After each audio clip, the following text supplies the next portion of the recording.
تیسرا جھوٹا دفاع وہ کرتے ہیں، وہ کہتے ہیں کہ جی صحابہ کرام نے یزید کی بیعت کر لی تھی، تو آپ کو کیا مسئلہ ہے؟ صحابہ کرام نے یزید کی بیعت نہیں کی تھی، صحابہ کرام سے زبردستی بیعت لی گئی تھی تلوار کے زور پر۔ جھوٹ بولنا بند کریں۔ اگر آپ کو یقین نہ آئے تو 2018 میں جو کچھ ہوا پاکستان میں، زبردستی ایک بندہ مسلط ہوا ہم پہ اسٹیبلشمنٹ کے گن پوائنٹ کے اوپر، اور پھر سٹوری ریپیٹ ہوئی 2024 میں، ایک اور بندہ اسٹیبلشمنٹ کے گن پوائنٹ پہ ہم پہ مسلط ہو گیا۔ آج تک یہی ہو رہا ہے۔ تو بنو امیہ اس وقت کی اسٹیبلشمنٹ تھی، تلوار کے زور پہ سب کچھ ہوا۔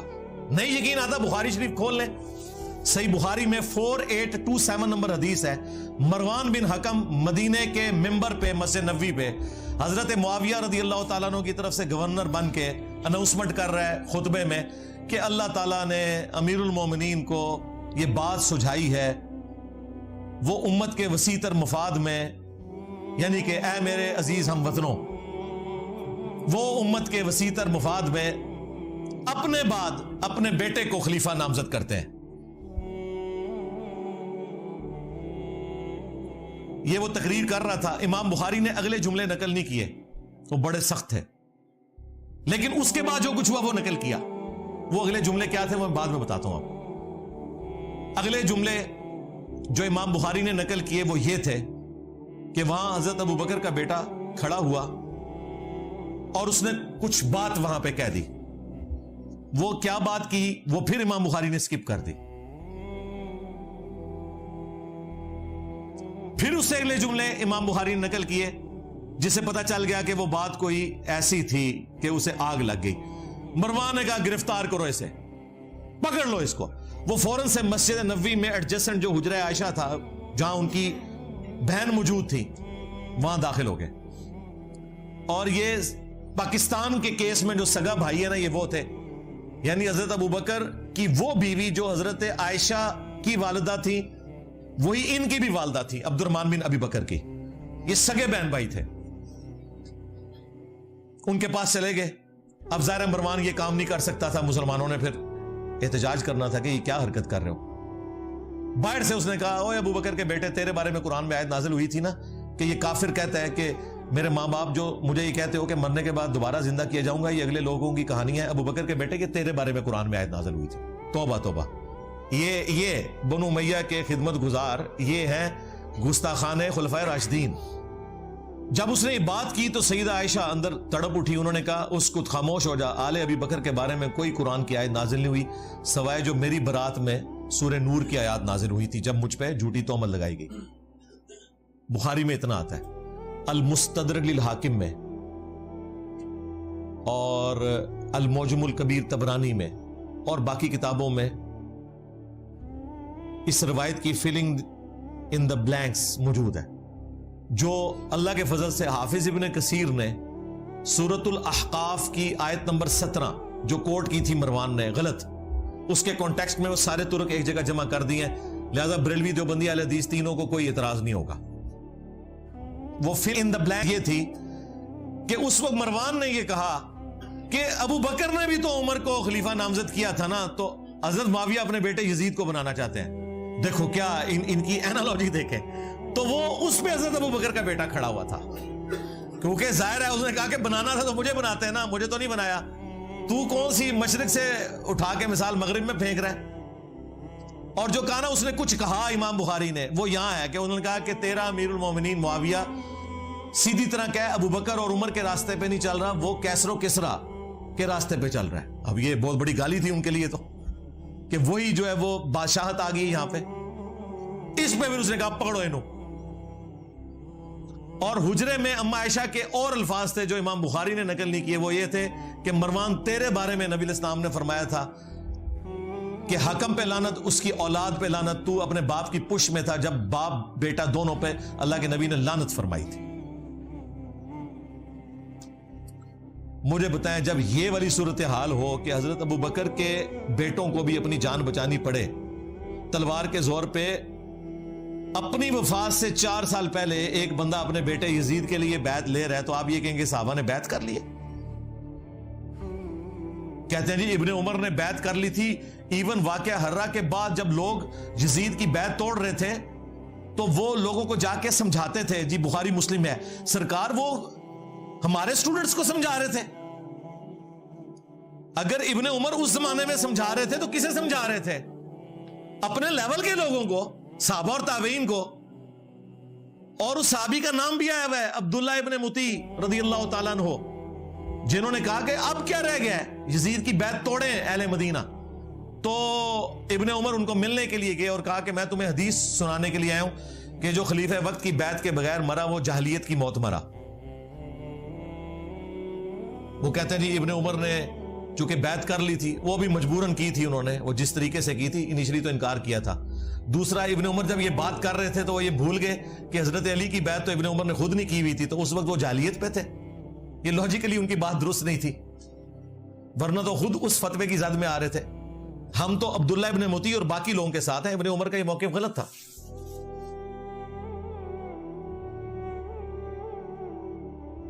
اور پھر دیکھیں ابن عمر کے ساتھ اسی بنو امیہ نے کیا کیا. صحیح بخاری میں ہی موجود ہے, انہیں حج میں احرام کی حالت میں پاؤں میں زخم کیا گیا ایک نیزے کے ذریعے جو زہر آلود تھا, اسی میں وہ شہید ہو گئے. اور آخری دنوں میں حجاج ابن یوسف ان کی جب عیادت کے لیے آیا تو بخاری کے الفاظ ہیں, اس نے پوچھا کہ حضرت مجھے پتہ چل جائے نا آپ کا قاتل کون ہے تو میں اسے نہیں چھوڑوں گا. انہوں نے کہا میرا قاتل وہ ہے جس نے احرام کی حالت میں نیزے اور تلواریں لانے کی اجازت دی ہے, جس میں اجازت ہی نہیں ہے, آپ نے خالی ہاتھ آنا ہے, یعنی کہ تو دیکھیں بنو امیہ ہی قاتل بنی خود ابن عمر کی. اسی لیے آخری وقت میں جا کے ابن عمر کو اندازہ ہو گیا کہ یہ لوگ ڈی ٹریک ہیں. المستدرک للحاکم میں یہ حدیث موجود ہے, مجموع الزوائد میں موجود ہے. امام حیثمی جو ابن حجر اسقلانی کے استاد ہیں, انہوں نے مجموع الزوائد میں اس کی سند کو صحیح کہا کہ ابن عمر آخری عمر میں افسوس کرتے تھے اور وہ کہتے تھے کہ مجھے نماز روزہ چھوڑنے کے اوپر کوئی افسوس نہیں, میں نے اس طرح کا کوئی کام نہیں کیا سوائے ایک چیز کے کہ میں نے حضرت علی کے ساتھ مل کر فیہ باغیہ کے خلاف قتال نہیں کیا, اس باغی گروہ کے خلاف جو مجھے کرنا چاہیے تھا. کون سا باغی گروہ؟ جو بخاری میں ہے, عمار تجھے ایک باغی جماعت قتل کرے گی, تو انہیں اللہ اور جنت کی طرف بلائے گا, وہ جماعت تجھے جہنم کی طرف بلائے گی. یعنی حضرت علی کی جماعت کو نبی الاسلام نے جنت کی طرف بلانے والی جماعت اور ان کے مخالفین کو جہنمی جماعت نہیں کہا, جہنم کی طرف بلانے والی, کیونکہ خلیفۃ المسلمین کی مخالفت. یہ ایک الگ سے ٹاپک ہے, میری کئی ایک ویڈیوز ہیں, وہ پچھلی والی ویڈیو دیکھ لیں, پچھلے محرم والی, کربلا کیوں ہوئی. تو آپ یہ دیکھیں, یہ بالکل واضح احادیث ون سائیڈڈ مقدمہ پیش کر رہی ہیں. جن ابن عمر کی بنیاد کے اوپر انہوں نے اتنا ہنگامہ کھڑا کیا ہوا تھا, وہ ابن عمر تو آخری وقت میں اپنے پرانے اعمال کے اوپر شرمندہ ہے, اور یہ کہہ رہے ہیں جی ابن عمر نے یزید کی بیعت کر لی تھی. جو مخالفین تھے ابن عمر کے وہ بھی صحابہ اور تابعین تھے, ان کی رائے کا کوئی احترام نہیں کرتے. یعنی میٹھا میٹھا ہپ ہپ تے کوڑا کوڑا تھو تھو, اسی کے اوپر کہا جاتا ہے. اسی کانٹیکسٹ میں بخاری میں ایک حدیث ہے, حضرت عمر نے پہلے ہی پیش گوئی کر دی تھی, 6830. حضرت عمر نے جب آخری حج اپنا کیا, اس کے بعد ان کو اگلا سال نصیب نہیں ہوا, تو وہاں منا میں حضرت عمر تک کسی نے یہ بات پہنچائی کہ لوگ یہاں چیما گوئیاں کر رہے ہیں کہ جب عمر مر جائے گا تو ہم فلاں شخص کو اپنا خلیفہ چن لیں گے. حضرت عمر کو اتنا غصہ آیا, انہوں نے کہا میں ادھر ہی خطبہ دوں گا کہ مسلمانوں کے مشورے کے بغیر انہوں نے پہلے ہی طے کر لیا کسے خلیفہ بنانا ہے. تو عبد الرحمن بن عوف نے کہا کہ حضرت یہاں ہر طرح کے لوگ آئے ہیں, آپ مسجد نبوی میں جا کے خطبہ دیں. یہ چند لوگوں کے سامنے بات ہوئی ہے, آپ اس کو عام نہ کریں. اور میں دعوے سے کہتا ہوں کہ اگر یہ یوٹیوب پہ کلپ آیا ہوتا نا اس زمانے میں, تو حضرت عمر نے اسی ٹائم یوٹیوب پہ کلپ اپنا چڑھانا تھا, ریپلائی ٹو کر کے. خیر مدینہ شریف آئے, ابن عباس کہتے ہیں کہ میں ممبر کے اتنے قریب تھا کہ میرا گھٹنا ٹچ کر رہا تھا, اور میں ساتھیوں سے کہہ رہا تھا آج حضرت عمر نے پھٹے چک دینے نے, بڑے غصے نے, اور بڑا لمبا انہوں نے خطبہ دیا. اس میں یہ بھی الفاظ تھے کہ دیکھنا ابو بکر کی خلافت جس طریقے سے منعقد ہوئی وہ کیٹاسٹرافک کنڈیشن تھی, مستقبل میں اسے دلیل نہ بنایا جائے. یعنی حضرت عمر مانتے تھے کہ اس طریقے سے حضرت ابو بکر کو خلیفہ نہیں چنا جانا چاہیے تھا. لیکن وہ سعد ابن عبادہ اور جو باقی معاملات ہوئے سقیفہ بنی ساعدہ میں, وہ الگ سے ایک ٹاپک ہے, انہوں نے کہا کہ یہ مستقبل میں دلیل نہیں ہوگی، مسلمانوں کے مشورے کے بغیر کسی کو خلیفہ نہ چننا۔ حضرت عمر بھی حضرت ابوبکر نے صحابہ سے مشورہ کر کے، صحابہ نے کہا تھا کہ آپ نامزد کریں، اس کے بعد مشورہ ہوا ہے، یہ زبردستی مسلط نہیں کیا گیا۔ پھر حضرت عمر نے تو 6 رکنی کمیٹی بنائی، کیونکہ ان 6 سے بہتر لوگ کوئی نہیں تھے۔ بخاری میں موجود ہے، یہ 6 لوگ وہ ہیں جن سے رسول اللہ اپنی وفات تک راضی رہے۔ تو سیدنا عمر رضی اللہ تعالیٰ عنہ نے کہا کہ حضرت ابوبکر کی خلافت کو دلیل نہ بنانا، یاد رکھنا جب بھی مسلمانوں کے مشورے کے بغیر کسی کو خلیفہ چنا گیا تو اس کا انجام قتل و غارت ہوگا۔ یہ قتل و غارت ہوئی ہے۔ یہ کہتے ہیں جی یزید خلیفہ وقت تھا تو حضرت حسین نے بغاوت کی ہے، نعوذ باللہ۔ جو خلافت قائم ہی نہ ہو اس کے بارے میں یہ کہنا اس کے خلاف خروج ہوا ہے، یعنی مزارات جو بنانا ہی حرام تھے اسے کہنا کہ مزارات شہید ہو گئے۔ مزار تو شہید نہیں ہوں گے، وہ بنانا ہی حرام تھے۔ مسلم شریف میں حدیث میں تمہیں منع کرتا ہوں قبروں کو پکا کرنے سے، قبروں پہ عمارت بنانے سے اور قبروں پہ بیٹھنے سے۔ مجاور بن کے بیٹھنا بھی حرام ہے، ویسے بیٹھنا بھی حرام ہے، لہذا یہ کنسیپٹ بالکل کلیئر ہے۔ جھوٹا دفاع نمبر 4، وہ کہتے ہیں جی یزید تو تابعی تھا جی، حضرت معاویہ کا بیٹا ہے، اور جامعہ ترمذی میں حدیث ہے جس نے مجھے دیکھا اسے بھی جہنم کی آگ نہیں چھوئے گی، اور جس نے میرے دیکھنے والے کو دیکھا یعنی صحابی کو دیکھا اور وہ ہو گیا تابعی، اسے بھی جہنم کی آگ نہیں چھوئے گی۔ تو کہتے ہیں جی یزید تو بخشا بخشا ہے۔ واہ، بخشا بخشا ہے۔ پھر حجاج بن یوسف بھی بخشا بخشا ہے، وہ تابعی نہیں ہے؟ جتنے جھوٹے راوی ہیں میجورٹی ان کی تابعین میں موجود ہے، قانوناً وہ تابعی تھے، ظاہر ہے کلمہ گو تھے۔ خوارج کون تھے؟ تابعین ہی تھے، اہل قبلہ تھے، اہل کلمہ تھے۔ مولا علی نے انہیں کافر نہیں کہا۔ ہاں، پوچھا گیا کافر ہے مصنف ابن ابی شیبہ میں، کہا نہیں کافر نہیں ہے۔ پوچھا گیا منافق ہے، کہا منافق نہیں ہے۔ منافق تو بڑا تھوڑا ذکر کرتے ہیں اللہ کا، یہ تو اتنی لمبی نمازیں پڑھتے ہیں۔ پوچھا گیا پھر کیا ہے؟ ظاہر ہے جب کافر نہیں منافق نہیں تو پھر مسلمان ہی ہے۔ ان کا یہ ایک گروہ ہے جنہوں نے ہم سے بغاوت کی ہے، ہم میں سے ہی نکلا ہوا ایک گروہ ہے۔ تو خوارج بھی تابعین ہے، لیکن مسند احمد میں موجود ہے نبی علیہ السلام نے کہا کہ خوارج جہنم کے کتے ہیں۔ کیوں؟ اپنے اعمال کی وجہ سے۔ تو اس طرح نہیں کوئی فضیلت ثابت ہو جاتی۔ حجاج جو اتنے صحابہ کا قاتل ہے اسے آپ تابعی کہیں گے؟ تابعی تو ہے قانوناً، وہ ظاہر مسلمانوں کا گورنر تھا۔ لیکن مسلم شریف اٹھا کے دیکھیں، اسماء بنت ابی بکر نے کہا تھا حجاج ہم نے نبی علیہ السلام سے سنا تھا کہ بنو ثقیف میں ایک کذاب ہوگا اور ایک ظالم۔ کذاب تو ہم دیکھ چکے، ظالم تو ہے، یہ فضیلت ہے، لو سامو۔ اور مسلم شریف میں موجود ہے اس ظالم نے عبداللہ ابن زبیر کو شہید کیا، ان کی لاش لٹکا دی مکہ شریف میں اور یہودیوں کے قبرستان میں پھینکی، اور ان کی ماں کو بلا کے کہا جو حضرت ابوبکر کی بیٹی تھی بڑی، اما عائشہ سے بھی بڑی، اسماء کو، دیکھو میں نے تیرے بیٹے کے ساتھ کیا کیا۔ تو انہوں نے فرمایا کہ تو نے میرے بیٹے کی دنیا برباد کی، میرے بیٹے نے تیری آخرت برباد کر دی ہے۔ ظالم انسان، یہ مسلم شریف ہے، مولانا شریف نہیں ہے۔ تو حجاج بھی پھر تابعی ہے، اسے بھی جہنم کی آگ نہیں چھوئے گی۔ نہ انہیں قرآن کا پتہ، نہ انہیں سنت کا فہم، نہ انہیں فقہ آتی ہے، صرف ایک بنو امیہ کی چاکری کرنی ہے، چاہے انہیں قرآن و سنت کا انکار کرنا پڑے، جھوٹی روایتیں گھڑنی پڑے، انہوں نے گھڑنی ہے، جو واضح احادیث ہیں ان کا انہوں نے انکار کرنا ہے۔ اس طریقے سے یہ لوگ لے کے چلتے ہیں۔ اچھا، مزے کی بات میں آپ کو بتاؤں، آج سے آلموسٹ 800 سال پہلے امام ابن جوزی گزرے رحمہ اللہ تعالی، المتوفى 597 ہجری۔ یہ شیخ عبد القادر جیلانی المتوفى 561 ہجری کے شاگرد بھی ہیں، محدثین میں بڑا مقام ہے ابن جوزی کا۔ یہ ابن قیم جوزی نہیں ہے جو ابن تیمیہ کا شاگرد ہے، یہ ابن تیمیہ سے بھی 200 سال پہلے گزرے ہیں۔ ابن تیمیہ بھی انہیں بہت بڑا محدث مانتے ہیں۔ انہوں نے الموضوعات، بڑی گھڑی ہوئی بڑی بڑی حدیثیں، وہ کتاب بھی لکھی ہے جس میں انہوں نے یہ بھی لکھا ہے کہ جو حدیث حضرت معاویہ کی شان میں ہوگی نا، یہ بھی اس بات کی نشانی ہے کہ یہ گھڑی ہوئی حدیث ہے۔ گھڑی ہوئی حدیثوں کی کچھ نشانیاں بتائی ہیں، ان میں سے ایک یہ بتائیے جو حضرت معاویہ کی شان میں ہوگی نا تو سمجھ لو کہ یہ گھڑی ہوئی حدیث ہے۔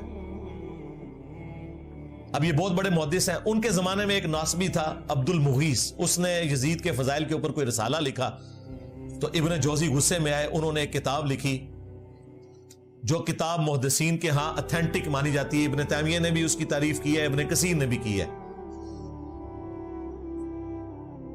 الرد علی المعتصب العنید المانع من ذم یزید, یہ اس متعصب ضدی شخص کے رد پہ لکھی جا رہی ہے کتاب جو یزید کو برا کہنے کو غلط سمجھتا ہے اور منع کرتا ہے. اس زمانے میں ایک یزیدی تھا عبد المغیث, اس کے رد پہ پھر انہوں نے طبیعت صاف کی ہے ان لوگوں کی. اس میں جب ایک دلیل یہ لی گئی نا کہ یزید جو ہے وہ حضرت معاویہ کا بیٹا ہے اور حضرت معاویہ کے لیے ترمذی میں روایت ہے اے اللہ اسے ہادی اور مہدی بنا, انہوں نے کہا یہ تو روایتی جعلی ہے, اس کی بنیاد کے اوپر تم یہ کلیم کر رہے ہو کہ ان کا یہ ڈیسیژن کرنا کہ یزید کو انہوں نے خلیفہ صحیح بنایا تھا. انہوں نے کہا یہ تو روایتی جعلی ہے. پھر انہوں نے روایت کے اوپر بحث کی. میں نے تو بخاری مسلم سے ثابت کیا یہ فٹ ہی نہیں بیٹھتی. حضرت معاویہ کے دور میں جو جو کام ہوئے ہیں اس میں تو یہ دعا فٹ ہی نہیں بیٹھتی.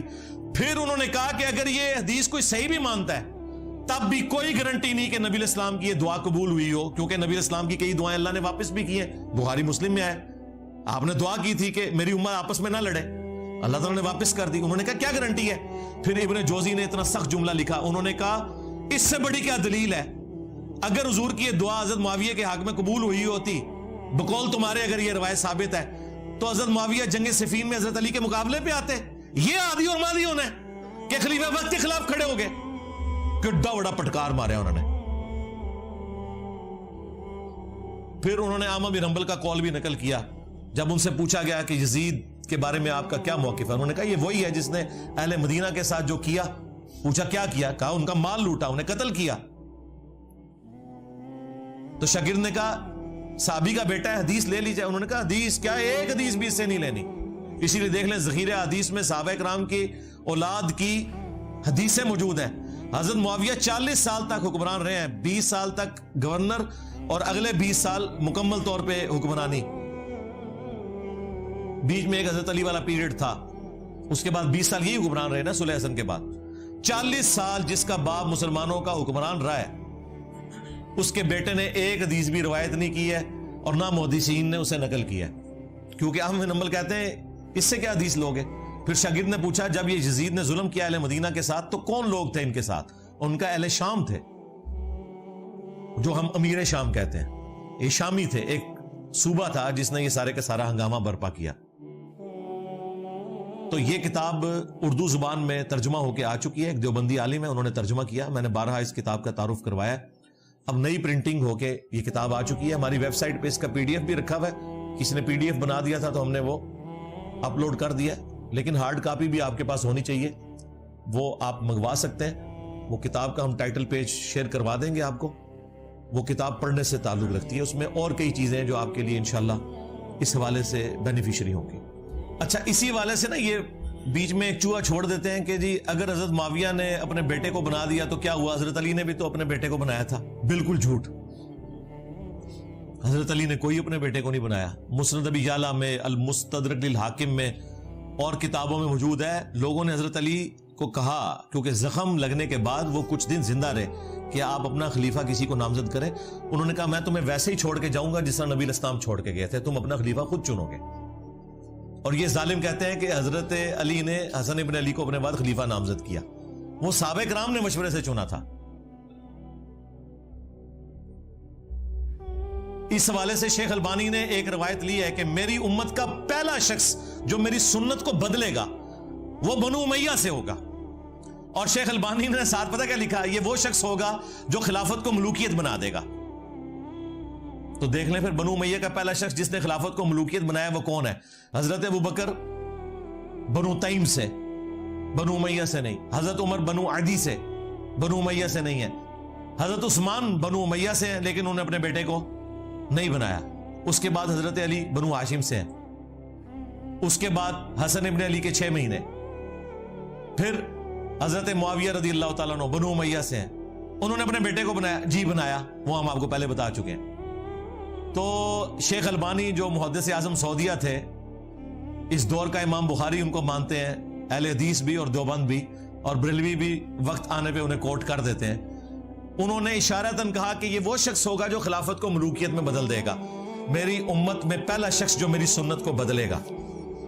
تو یعنی انہوں نے نام لیے بغیر بتا دیا کہ یہ بندہ کون ہے, یزید کے ابا جی. ٹھیک ہو گیا. پانچواں جھوٹا دفاع, وہ کہتے ہیں نہیں حضرت علی کا جو اپنا بیٹا ہے محمد بن حنفیہ, اس نے تو بڑی تعریف کی ہے یزید کی.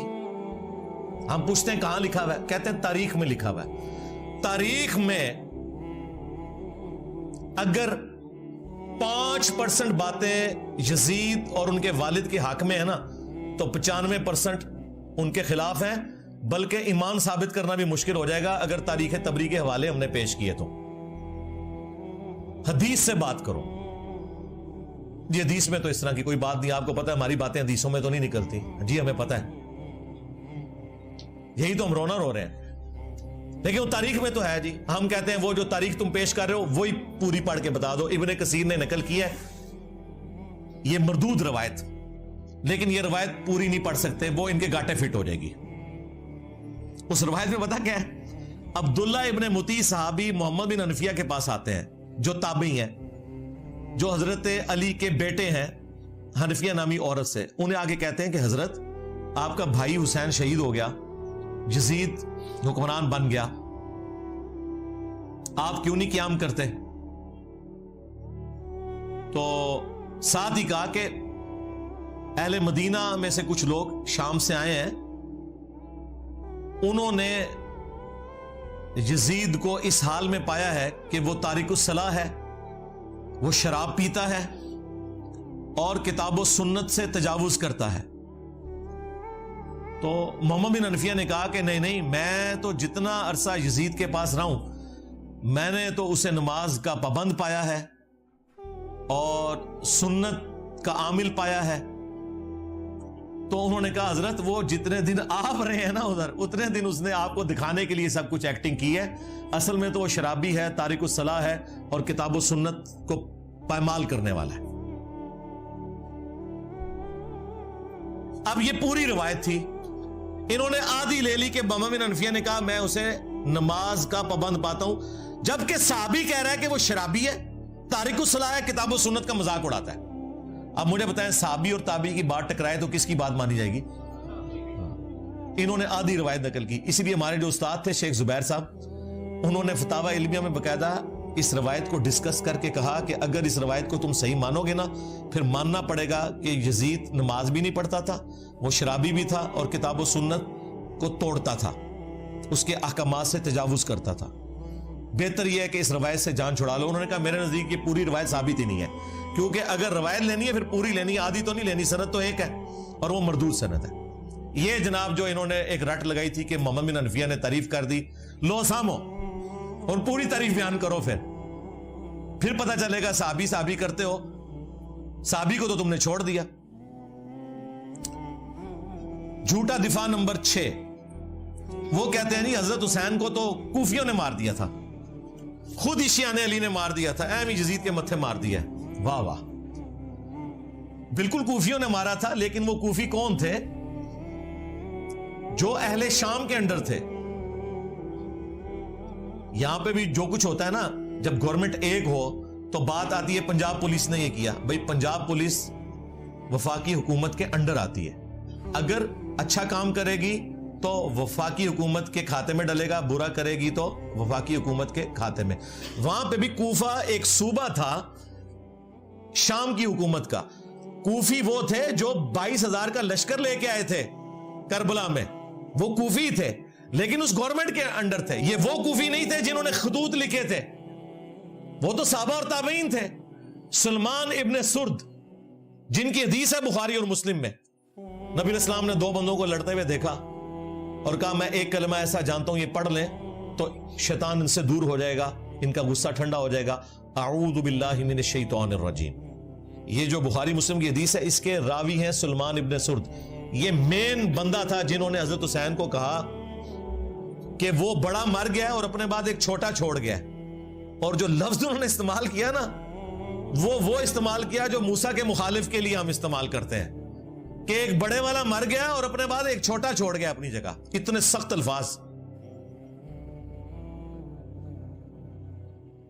اس وقت عبید اللہ ابن زیاد کے روب کی وجہ سے وہ لوگ نکل نہیں سکے. مسلم بن عقیل کو قتل کر دیا گیا, اس سے پہلے نعمان بن بشیر کو گورنری سے ہٹایا گیا, لیکن بعد میں توابون کی تحریک انہوں نے چلائی اور وہ شہید ہوئے سارے. اور پھر مختار ثقفی آیا, اس نے پھر عبید اللہ ابن زیاد کو بھی قتل کیا. بخاری اٹھا کے دیکھیں, ترمذی اٹھا کے دیکھیں, حضرت حسین ابن علی کا سر کاٹ کے عبید اللہ ابن زیاد گورنر کوفہ جو یزید کا تھا اس کے سامنے تشت میں پیش کیا گیا. اللہ کی لعنت, اللہ کے فرشتوں کی لعنت, تمام لعنت کرنے والوں کی لعنت جنہوں نے اہل البیت کو یوں ظلمن شہید کیا. آمین. تو وہ چھڑی سے ان کے چہرے مبارک کو چھیڑنے لگا اور ان کے حسن میں کوئی کلام کرنے لگا. تو انس ابن مالک پاس کھڑے تھے, وہ اتنا ہی کر سکتے تھے, بوڑھے ہو چکے تھے, 90 پلس تھے. انہوں نے کہا کہ رسول اللہ کے سب سے زیادہ ہم شکل حسین ابن علی تھے.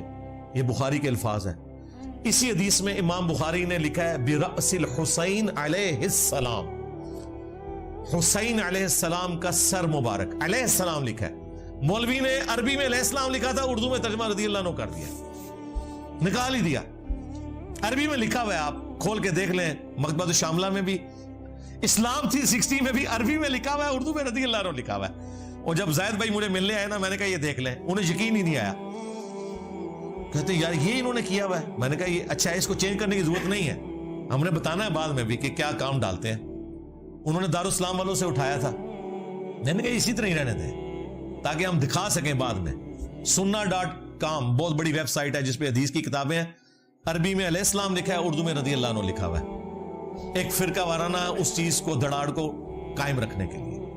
تو عبید اللہ ابن زیاد جس کے سامنے حضرت حسین کا سر کاٹ کے رکھا گیا, وہ کوفی تھا لیکن گورنر تھا شامیوں کی طرف سے. لہذا یہ کہنا کوفیوں نے مار دیا تھا ظالموں, یہ وہ کوفی تھے جو حضرت حسین کے مخالفین تھے, نہ کہ وہ شیعان علی کے جنہوں نے حضرت حسین کو وہاں پولیٹیکل سٹرگل کے لیے بلایا تھا. اور حضرت حسین لڑنے نہیں گئے تھے, بی بچوں کے ساتھ ایک سیاسی جدوجہد کے لیے جا رہے تھے جس کا آخری انجام قیام حسین ہی ہونا تھا, لیکن اس سے پہلے ہی ان کو شہید کر دیا گیا. اسی لیے انہوں نے راستہ بھی بدلا. یہ جو کہتے ہیں جی وہ دمشق کی طرف جا رہے تھے یزید کے ہاتھوں میں ہاتھ دینے, بالکل جھوٹ ہے. وہ راستہ انہوں نے اس لیے بدلا تھا کہ انہیں پتہ چل گیا تھا کہ مسلم بن عقیل شہید ہو چکے ہیں, یہ مجھے بھی کوفے تک نہیں پہنچنے دیں گے, تو میں انہیں دھوکہ دے کے دوسرے راستے سے جاؤں. لیکن ان کے پاس تو اتنی فوج تھی, انہیں بھی یہ خطرہ تھا کہ حسین ابن علی کہیں راستہ نہ بدلے, تو انہوں نے کربلا کے پاس بھی پڑاؤ کیا تھا کہ اگر اس راستے سے بھی آئے تو ہم پکڑ لیں گے, جو یہ نقشے بنا کے آپ کو بتا رہے ہوتے ہیں. اللہ کے بندو ڈر جاؤ, جھوٹ باندھتے ہو, اپنی طرف سے باتیں بنا کے منسوب کرنا شروع کر دیتے ہیں. جھوٹا دفاع نمبر 7 جو اسی کے ساتھ جڑا ہے, وہ کہتے ہیں حسین علیہ السلام نے 3 شرائط رکھ دی تھیں جی کربلا میں. انہوں نے تو خود عبید اللہ ابن زیاد کو کہا کہ مجھے یزید کے پاس جانے دو, میں اس کے ہاتھوں میں ہاتھ دے کے بیعت کر لیتا ہوں. واہ واہ واہ, سبحان اللہ. اگر یہ ہو جاتا تو عبید اللہ ابن زیاد نے لڑیاں ڈالنی تھی اور کہنا تھا یزید صاحب آپ کے ابا جی جو کام 4 سال تلوار کے زور پہ نہیں کروا سکے, دیکھیں میں نے کروا لیا ہے. اور یزید اسے کتنا انعام دیتا کہ میرے ابا جی جو کام نہیں کروا سکے, کہ حسین کی بیعت نہیں لے سکے, تم نے لی ہے. ظاہر ہے اس کے بعد تو پھر بنو امیہ کی حکومت لیجیٹمائز ہو جانی تھی نا, جب بنو ہاشم نے بیعت کر لی نبی علیہ السلام کے گھر والوں نے. آپ دیکھیں مسئلہ یہی تھا کہ جب تک حضرت حسین بیعت نہیں نہ کرتے وہ حکومت جو ہے لیجیٹمائز نہیں ہوگی, وہ تلوار کے زور کے اوپر ہے. تو یہ عقل مانتی ہے کہ عبید اللہ ابن زیاد یہ موقع جانے دیتا. کہتے ہیں دوسری شرط رکھی کہ مجھے مسلمانوں کے کسی بارڈر والے ایریا میں بھیج دیں, میں کافروں کے خلاف جہاد کروں. اس زمانے میں تو کافروں کے خلاف کوئی جہاد نہیں ہو رہا تھا, آپس کی خانہ جنگی تھی, یہ بھی بالکل فراڈ ہے. تیسرا جی مجھے مدینہ شریف واپس جانے دو. انہوں نے مدینہ شریف کو جانا تھا, انہیں تو راستے میں پتا تھا کہ مسلم بن عقیل شہید ہو چکے ہیں اور میرے ساتھ کیا ہوگا. ان کو تو حدیثیں پتا تھی کہ میرے بارے میں موجود ہے. یہ جس کتاب سے انہوں نے پیش کیا انصاب الاشراف, امام بلازری کی کتاب, اور کہتے ہیں یہ 3 شرائط موجود ہیں. اور وہ آئے دن آپ کو وہ جو ایک مماتی دیوبندیوں کا مولوی ہے نا, وہ بھی یہ بیان کرتا پھرتا ہے, پکا یزیدی ہے وہ. ایون آپ تو وہاں بھی اس کو اپنے پلیٹ فارم کے اوپر لے کے آتے ہیں, بندیالوی کو. اس کی میں نے طبیعت صاف کی تھی. کلن یاد آیا جے, میں انہوں پر دسیا سی تو قرآن بھی نہیں آتا ظالم, کتھو چیزاں چک کے کتھے فٹ پہ کرنا ہے. کلن وعد اللہ الحسنہ, اس کی میں نے تفسیر بھی بیان کی تھی, قرآن سے, بخاری سے, مسلم سے. یہ اس نے ذلیل حرکت کی کہ اس نے کہا یہ 3 شرائط تھیں. انصاب الاشراف جو کتاب ہے نا، اگر اس کتاب سے یہ تم نے روایتیں ماننی ہیں تو پھر اس میں تو بہت کچھ لکھا ہوا ہے جو تمہیں ہضم نہیں ہوگا. اسی لیے ہمارے استاد شیخ زبیر علی زئی صاحب نے اگرچہ فضائل صحابہ کتاب میں یہ روایت نقل کی انصاب الاشراف سے، اور لکھا کہ اس کی سند حلال بن یساف تک تو درست ہے، لیکن یہ نہیں انہوں نے کنفرم کیا کہ حلال بن یساف واقعہ کربلا میں تھا یا نہیں، اور بعد میں اس کتاب سے ہی جان چھڑا لی. حلال بن یساف بھی فارغ ہو گیا. وفات سے پہلے انہوں نے فتاوی علمیہ میں مضمون لکھا کہ امام بلازری کی کتاب ثابت نہیں ہے. لیکن یہ انہوں نے کیوں کیا وہ آپ کو میں بتاؤں گا، یہ انہوں نے نہیں بتایا. یہ جب میری ان سے ڈسکشن ہوئی تو انہوں نے کہا کہ علی بھائی اگر ہم اس کتاب کو صحیح مانیں نا تو اس میں تو باقی روایتیں موجود ہیں، ان کا کیا کریں گے. میں 3 روایتیں پیش کرنے لگا ہوں الزامی جواب کے طور پہ. یہ نہ ہو اس کو کوئی کلپ کاٹ لے، وہ گلے پھاڑنے والے مولویوں نے میرا یہ کلپ کاٹ لیا تھا کہ اگر تم نے 3 شرائط والی کتاب انصاب الاشراف کو ماننا ہے تو اس میں یہ لکھا ہوا ہے یزید کے والد کے بارے میں کہ اس کا تابوت جہنم کی آگ میں ہے. جی یہ لکھا ہوا ہے یزید کے والد کے بارے میں، لکھا ہوا ہے کہ جب تم اسے دیکھو کہ میرے ممبر پہ چڑھا ہے اسے قتل کر دینا. اور پھر وہ مشہور روایت جس کا کوئی سرا پکڑا ہی نہیں دیتا تھا کہ اس روایت کا مقصد کیا ہے، وہ روایت بھی پوری اس کتاب میں لکھی ہوئی ہے. اگر اس کتاب کو صحیح ماننا ہے تو پھر آپ دیکھیں آپ کے ساتھ کیا ہوتی ہے. وہ روایت تھی مسند البزار میں مجموع الزوائد میں صحیح سند کے ساتھ کہ نبی علیہ السلام نے 3 لوگوں پہ لعنت فرمائی. آپ کے سامنے سے ایک اونٹ گزر رہا تھا، آپ نے فرمایا جو اونٹ پہ بیٹھا ہوا ہے اس پہ بھی اللہ کی لعنت، جو اونٹ کو ہانک رہا ہے اس پہ بھی اللہ کی لعنت، اور جس نے اس کی مہار پکڑی ہوئی ہے اس پہ بھی اللہ کی لعنت. یہ روایت ختم ہو جاتی ہے مسند البزار میں مجموع الزوائد میں. اب اس روایت سے کیا رزلٹ نکلے گا جب تک یہ نہ بتایا جائے کہ اس اونٹ کے اوپر وہ شراب لے کے جا رہے تھے، ایرون لے کے جا رہے تھے، چرس لے کے جا رہے تھے، لعنت کیوں ہوئی، وہ بندے کون تھے. وہ محدثین نے اپنی کتابوں میں ان بندوں کے نام نہیں بتائے. ظاہر مشکل ہو جانا تھا، سنیت کا ایک غلبہ، سنی ہمیشہ حکومت میں رہے آپ کو پتا ہے، لیکن یہ روایت اپنی جگہ موجود ہے. اسے کہا جاتا ہے اونٹ والی حدیث کہ اونٹ پہ بیٹھے ہوئے پہ بھی لعنت، ہانکنے والے پہ بھی، مہار پکڑنے والے پہ بھی. کیوں لعنت؟ یہ بندے کون ہیں کوئی ذکر نہیں. انصاب الاشراف میں موجود ہے کہ وہ 3 بندے کون تھے، ان بندوں پہ اصل میں لعنت کی گئی تھی. اگر اس کتاب کو کسی نے صحیح ماننا ہے 3 شرطوں والی کتاب. ہم تو کہتے ہیں مانو پھر اگے بھی ٹرو، فارغ ہی ہو جاؤ. انصاب الاشراف میں لکھا ہے کہ اونٹ پہ یزید کے دادا ابو بیٹھے ہوئے تھے. ہاں جی، اونٹ کی مہار یزید کے ابا جی کے ہاتھ میں تھی، اور اونٹ کو ہانکنے والا یزید کا چاچا تھا. چچا، ایک چشتی چاچو ہے نا، ایک یزید کا بھی چاچو ہے.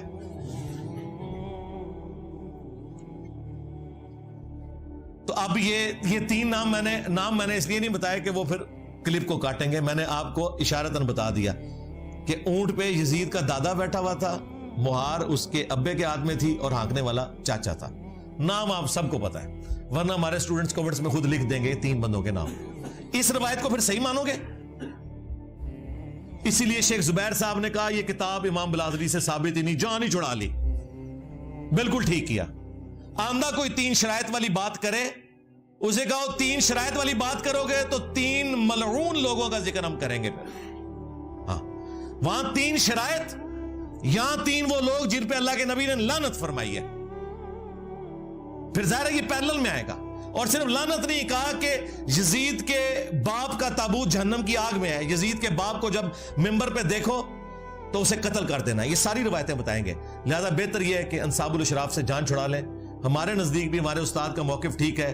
یہ کتاب اگرچہ اکثر محدثین امام بلازری سے ثابت مانتے ہیں، لیکن اس کے ساتھ یہ جو خطرناک باتیں جڑی ہوئی ہیں، جو خطرناک سے بھی اگلا ورژن ہے، بہتر یہ ہے کہ اس کتاب کو آپ جان چھڑا لیں کہ یہ ساری جعلی کتاب ہے. اور ہمیں پتہ ہے کہ آپ کی جتنی باتیں وہ ویسے ہی جعلی ہیں، کوئی صحیح بھی نکلے نا. ایک بڑی مشکل سے آپ نے دریافت کی تھی، وہ مانتے مانتے آپ کو اتنا کچھ ساتھ ماننا پڑ رہا ہے کہ آپ بھی اس کتاب سے اب جان ہی چھڑائیں گے انشاءاللہ تعالی. جھوٹا دفاع نمبر 8، تھرڈ لاسٹ. وہ کہتے ہیں نہیں قسطنطینیہ والی جو بشارت ہے وہ یزید پہ فٹ ہوتی ہے. بخاری میں حدیث ہے میری امت کا پہلا گروہ جو کیسر روم کے شہر پہ حملہ کرے گا وہ بخشے ہوئے ہیں. اچھا قسطنطینیہ کا ذکر نہیں ہے, کیسر روم کا شہر یہ ذکر ہے.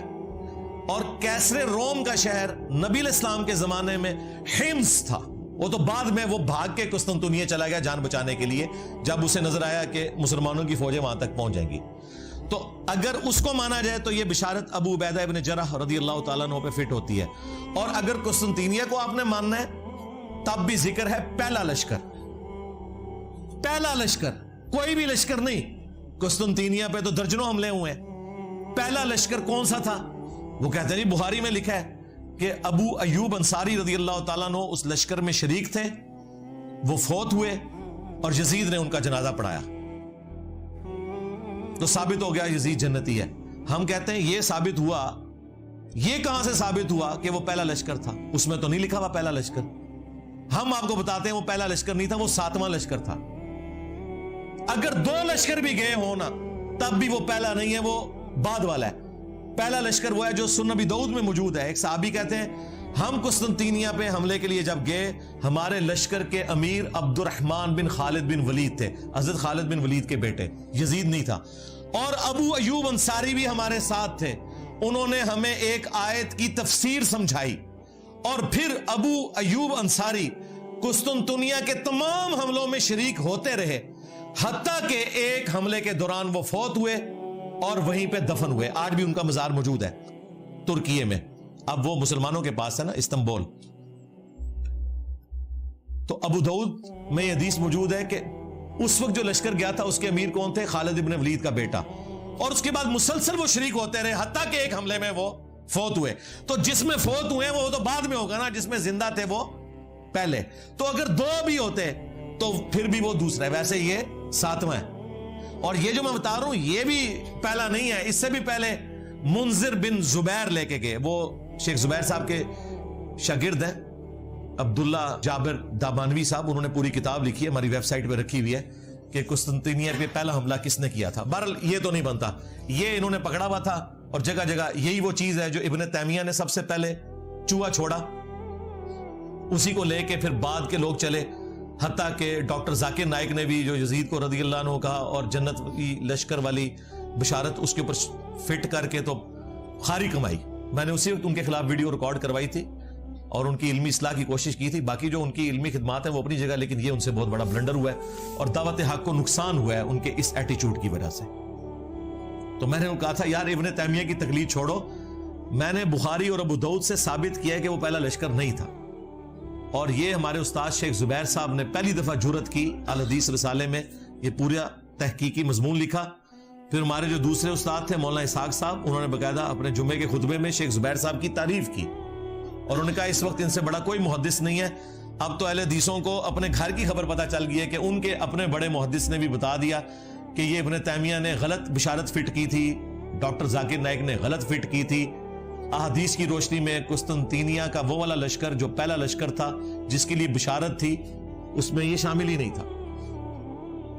اور جس زمانے میں گیا اس وقت تو یزید دودھ پیتا بچہ تھا, 6 سال سے کم ہی عمر تھی اس کی, بہت زیادہ بھی لگا لیں. فتح تو خیر یہ صحابہ سے بھی نہیں ہوا, قسطنطنیہ تابعین سے بھی نہیں ہوا, تبع تابعین سے بھی نہیں ہوا. یہ 9ویں صدی ہجری میں نبی الاسلام کی وفات کے آلموسٹ 900 سال کے بعد 850 تقریباً سال کے بعد یہ فتح ہوا. 19 مئی 1453 سلطان محمد فاتح, اس کے اوپر انہوں نے ایک فلم بھی بنائی ہے ترکیے والوں نے. آج چل رہا ہے 7 محرم 1446 ہجری بمطابق 14 جولائی 2024. یہ فتح ہوا 19 مئی 1453, یعنی آلموسٹ 8 سے سمجھ لیں 600 سال پہلے. ارطغرل کی اولاد میں سے جو 7واں سلطان تھا, سلطان محمد فاتح, اس کی عمر اس وقت 24-25 سال تھی. اس نے قسطنطنیہ کو فتح کیا, لیکن وہ فتح کرنے والے کے لیے بشارت نہیں تھی, بشارت تھی جس نے پہلا حملہ کیا. وہ فتح کرنے والے کے لیے جو بشارت ہے مسند احمد میں کہ وہ بڑا اچھا امیر ہوگا, وہ روایت سندن صحیح ثابت نہیں ہے. لیکن جو جنت کی بشارت تھی وہ پہلے لشکر کے لیے تھی. یہ جناب ٹوٹل ان کی گیم تھی جس سے انہوں نے جنتی اسے ڈکلیئر کیا ہوا تھا. اور یوں آگے ہم نہیں کہتے وہ جہنمی ہے, اس کا معاملہ اللہ کے سپرد, لیکن جھوٹی بشارتیں تو جنت کی فٹرا نہ کریں. سیکنڈ لاسٹ جھوٹا دفاع نمبر 9,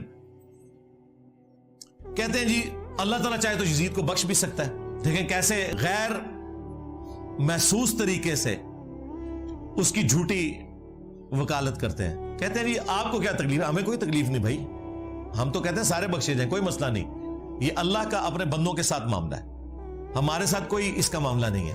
لیکن آپ جھوٹی جنت کی بشارتیں فٹ کرو, یہ بالکل غلط ہے. اور دوسرا یہ اتنا آسان معاملہ نہیں ہے. کہتے نہیں قرآن میں لکھا ہے اللہ تعالیٰ چاہے تو شرک کے سوا ہر گناہ معاف کر سکتا ہے. بالکل, ان اللہ لا یغفر ان یشرک بہ ویغفر ما دون ذلک لمن یشاء. بے شک اللہ تعالیٰ قیامت کے دن ہر گناہ کو معاف کر دے گا اگر دنیا میں توبہ نہ کی ہوئی. دنیا میں کی ہوئی تو دنیا میں ہی معاف, سوائے شرک کے. شرک آخرت میں بھی معاف نہیں ہونا اگر بغیر توبہ کے مرے. لیکن اس کے سوا ہر گناہ معاف کر دے گا لمن یشاء, جس کے لیے چاہے گا. مراد کیا؟ جس کے لیے نہیں چاہے گا نہیں کرے گا. شرک کے علاوہ کون سا ایسا گناہ ہے جو معاف نہیں ہو سکتا؟ وہ قرآن میں لکھا ہوا ہے سورۃ النساء میں, جس نے ایک مؤمن کو ناحق قتل کیا اس کی سزا ہمیشہ کی جہنم ہے. اسی سورۃ النساء میں جس میں لکھا تھا شرک کے علاوہ ہر گناہ معاف ہو جائے گا جس کے لیے چاہے گا, اوپن لائسنس وہاں بھی نہیں تھا. اسی سورہ النساء میں لکھا ہوا ہے کہ مؤمن کا قتل ناحق ہمیشہ کی جہنم ہے. لو سامو. اور ابو داؤد میں اس کو سپورٹیو حدیث ہے کہ نبی علیہ السلام نے فرمایا اللہ تعالیٰ یا تو شرک کو معاف نہیں کرے گا یا قتل ناحق کو معاف نہیں کرے گا. کیا حسین ابن علی کا قتل ناحق نہیں ہے؟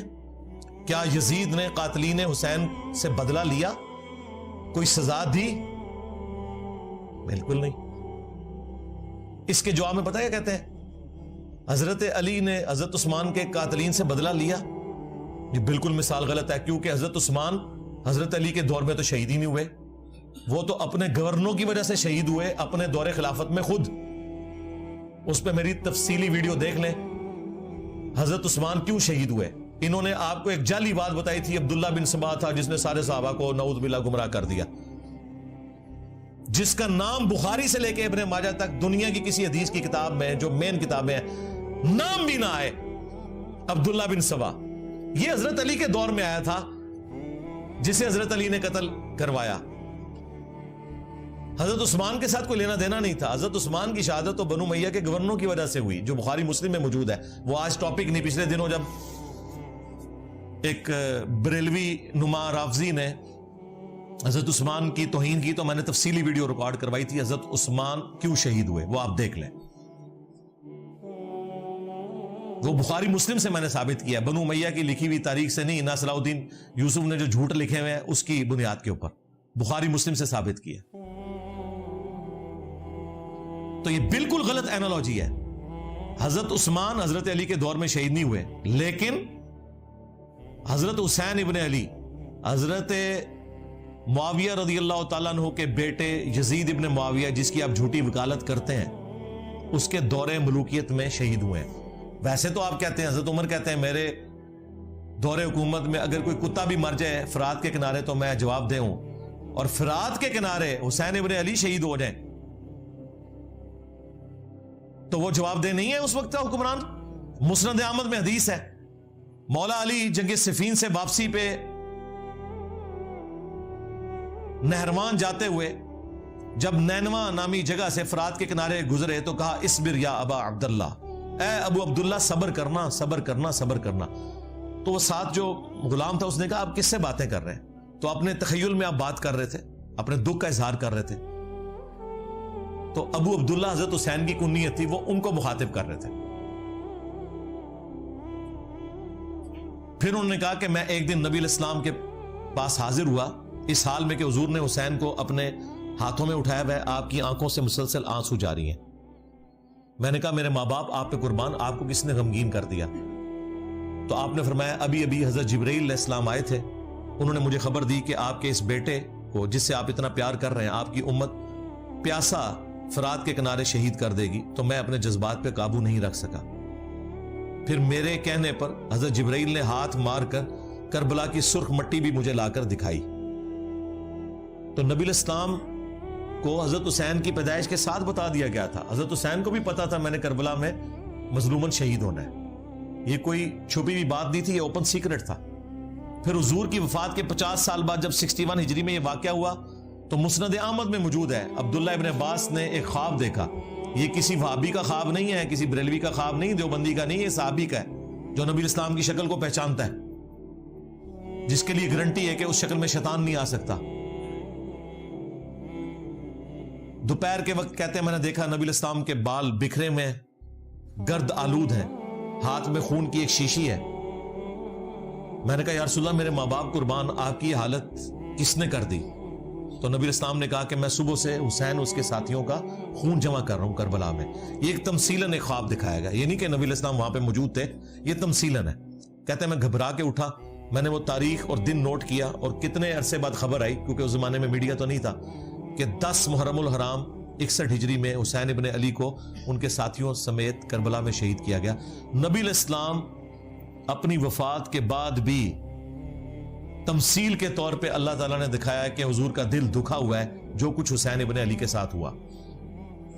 اور مزے کی بات آپ کو بتاؤں, یہ حدیث شاہ اسماعیل دہلوی جو وہابیوں کا امام ہے, دیوبند اور اہل حدیث کا, جس طرح بریلویوں کے لیے عام مذہب بریلوی ہے, اس نے اپنی کتاب تقویت الایمان کے ساتھ جو تذکیر الاخوان لکھی نا, اس میں انہوں نے یہ حدیث مسند احمد کی لکھی اور لکھا یزید پلید. یہ آج یزید کو رضی اللہ عنہ کہتے ہیں, ان کا ابا کہتا تھا یزید پلید. اور یہ حدیث لکھ کے انہوں نے کہا کہ یہ حدیث اس بات پر گواہ ہے کہ نبی الاسلام جنتوں میں اپنے حسین کی شہادت پہ غم زدہ ہیں. یہ کس نے لکھا؟ اسماعیل دہلوی نے. اس حدیث سے یہ رزلٹ نکالا انہوں نے, اور یہ پچھلے کیا کر رہے ہیں ریالوں کے چکر میں. تو یہ تکلیف دہ چیز جو امت کو جس نے 2 ٹکڑے کر دیا, آج تک امت جڑ نہیں سکی. الحمدللہ ہم نے کوشش کی ہے قرآن و سنت کی روشنی میں ان چیزوں کو پبلک کے سامنے رکھیں اور لوگوں کو یہ پتا چلے کہ حق بات کیا ہے. باقی یہ زبردستی دھکے کے ساتھ چیزوں کو ثابت کرنا یہ بالکل ظلم والی بات ہے. مجھے یہاں پہ وہ قول یاد آیا ابراہیم نخعی کا, جو بخاری مسلم کے راوی ہیں, تابعی ہیں. وہ کہتے ہیں بالفرض اگر میں دنیا میں قاتلین حسین میں شامل ہوتا اور قیامت کے دن اللہ تعالیٰ میری بخشش بھی کر دیتا, میں جنت میں بھی پہنچ جاتا, تب بھی میں جنت میں رسول اللہ کا سامنا نہیں کر سکتا تھا کہ کہیں حضور مجھ سے پوچھ ہی نہ لے کہ دنیا میں تو میرے حسین کے قاتلین میں شامل تھا. یعنی دیکھیں, حالانکہ جنت میں سب کچھ بخشش کے بعد بھی پہنچ گئے نا. جو غیرت مند ہے نا, یہاں تو کہہ رہے ہیں جی اللہ چاہے تو بخش دے, جو کہہ رہے ہیں کہ اگر ہم بخشے بھی جائیں نا, یہ کہتے ہیں نا اللہ چاہے تو یزید کو بخش دے, ہم کہتے ہیں ہمارا کوئی لینا دینا نہیں کہ اللہ اور بندے کا معاملہ ہے. لیکن جو غیرت مند لوگ ہیں وہ کہہ رہے ہیں ہمیں بخش بھی دیا جاتا نا اس عمل کے سبب, تب بھی ہم رسول اللہ کا سامنا نہیں کر سکتے تھے جنت میں, کہیں حضور پوچھ ہی نہ لے کہ تو دنیا میں میرے حسین کے قاتلین میں شامل تھا. یہ قول ابراہیم نخعی کا, جو بخاری مسلم کے راوی ہیں, حضرت امام حنیفہ کے دادا استاد ہیں. المعجم الکبیر طبرانی میں ان کا قول صحیح سند سے موجود ہے. غیرت مند لوگ ایسے ہوتے ہیں, ابراہیم نخعی جیسے. 50 ہجری میں پیدا ہوئے ہیں, 96 ہجری میں فوت ہوئے ہیں, صرف 46 سال ان کی عمر تھی, لیکن اہل بیت کے چاہنے والے تھے, بخاری مسلم کے راوی ہیں. حنفیت پوری ان کے اوپر ڈیپینڈنٹ ہے, کیونکہ یہ آگے سے ایک واسطے سے عبداللہ ابن مسعود کے شاگرد ہیں, تو وہ اپنے آپ کو ان کے ذریعے منسوب کرتے ہیں. یہ چیزیں بھی ان کی پھر لیں نا آپ.